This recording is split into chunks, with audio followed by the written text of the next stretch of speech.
name is Klaus. I am the founder of the Zaqar rally team. Found Tim. He told me it was really his dream to participate in a similar concept. So then we embarked on the journey together, started looking for sponsors and ran into Venn Telecom. The Ethereum project is actually a two-pronged project. So both the project that was dictated, or rather proposed by the Quechua Trophy, which is Enfant du Désert. It's a concept where you take scholarly supplies, so crayons, books, children's toys, and give them to a large organization in the desert that distributes them. But in the end, we didn't feel like that was quite enough because, of course, you don't really get in touch with these people. So what we did, we took skateboards, I think we took about 10 skateboards to the desert and distributed them to local children, taught them how to skate a little bit.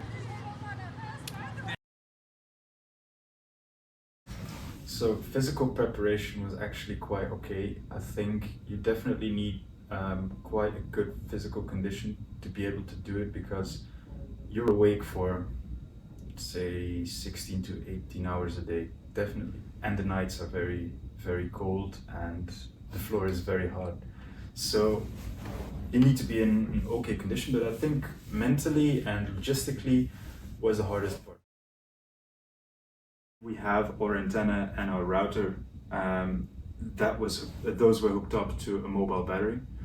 So this was wedged between our roof and the roof rack, which actually explains little scratches here.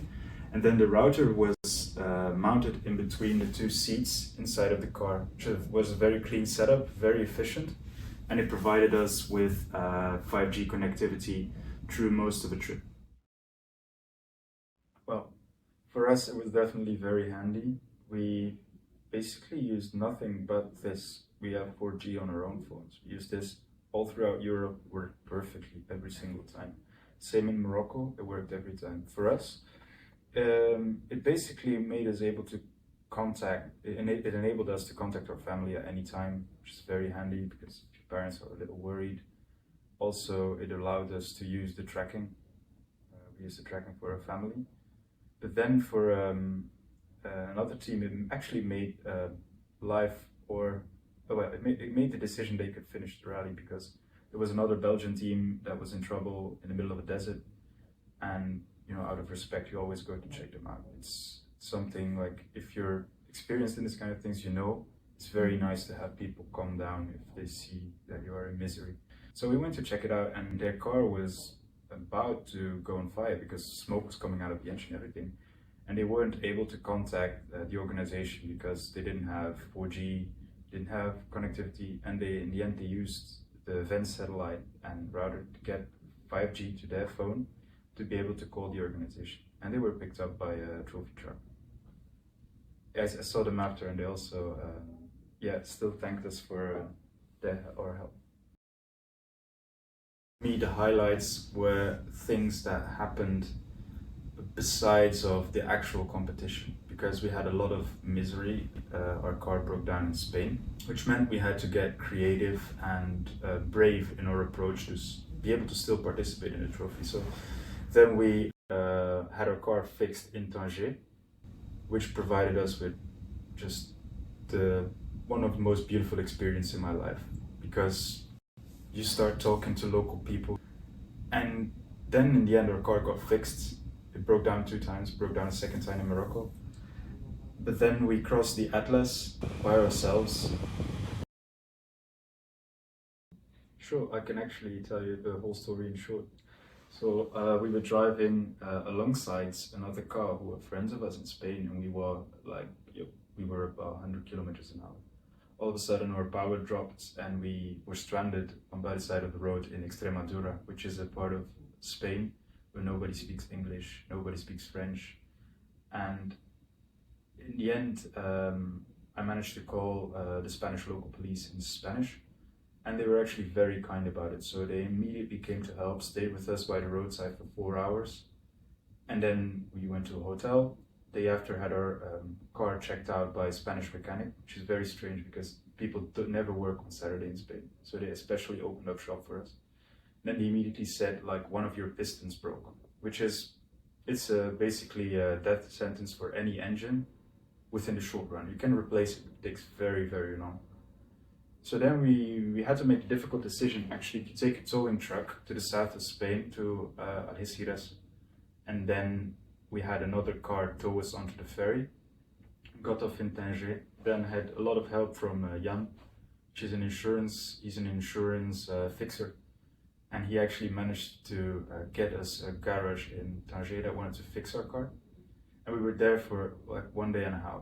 The guys were fixing it, 10 Moroccan mechanics who actually did an amazing job. New engine, we bought a new engine. And then in the end, we were able to leave. Then we drove for about 100 kilometers. We had the insurance car still behind us, so it's basically a safety convoy you have. And then our car broke down again because they hadn't purged the engine, which is very important. You need to get the air out of the water system, out of the coolant system. And our radiator blew up at a pit stop. Actually, it blew up in my face, which meant we were stranded again, this time in Dahash, a city by the sea in Morocco. It's also very nice, and there it was fixed again. But then we had a little bit of an issue. They wanted to convince us that the engine was completely broken. Well, actually it wasn't, so I had to make a decision again. Okay, do we continue? I made the decision to continue. We crossed the Atlas at night, and then the day after we rejoined the competition. We weren't able to classify anymore for any winning position, not even close, but at least we were able to still finish the rally. I actually think like tackling the challenges on the trophy was all about bravery, because it could have stopped in Spain. If we had the decision in Spain, we were in front of the mechanic shop, they said like the engine's completely broken, so I called the trophy. The mechanics told me, don't come to Morocco, we can't help you, we don't have a new engine for you. And in the end I said like, we drove so far, we worked for 4 months to prepare us, of 5 months of responsibilities, we have responsibility, there's a lot of money invested in it, there's a lot of material, there's all of the mental challenges we had to overcome. Because looking for sponsors, it's a pretty heavy thing. And then I made the decision like, our journey doesn't end here, and we continued. And then we booked a truck, which was financially, well, it was pretty extreme. We're not talking about hundreds of euros, we're talking about thousands of additional euros that need to be invested. So we just made the decision and went on. I think I expected everything to go very smoothly. Well, in the end, it's just an experience like this. It just throws things right into your path, and you have to get through them. We have to stop, and stopping was not an option. I don't think stopping should ever be an option. You should always try to get the most out of it, especially if you have this much time, energy, and money invested into it. And in the end, it was a blessing that nothing went that smoothly, because afterwards, like my friends who were also participating in other teams, they came to me and they said like, we think you might have had a better experience than us, because you lived through all these things, all this misery, and it's definitely a lesson. The hill is different me after the trophy, because you always want to be over prepared, and you just, because I'm a very last minute person, so I start hastily packing a lot of clothes, a lot of t-shirts. Well, in the end, I maybe wore like a fifth of the clothes I had with me. It was really not necessary to take that much. Cooking utensils, we didn't really cook in the desert. We just ate like whatever was ready to go, just some hot water, boil it on the mobile battery. I was tired for about a month, but in the end I think it's the most shaping thing, or shaping for my character, thing that is most shaping for my character that I've ever done. Because like no one normally does this, and it's something really out of the ordinary. Like a lot of people, French people, do it. It's quite a normal thing. It's about 1,500 teams a year, and I think as a Belgian you get a different experience, because here nobody does it, nobody knows it, and then you meet other Belgian teams and it's like a direct friendship, it's camaraderie, it's really nice.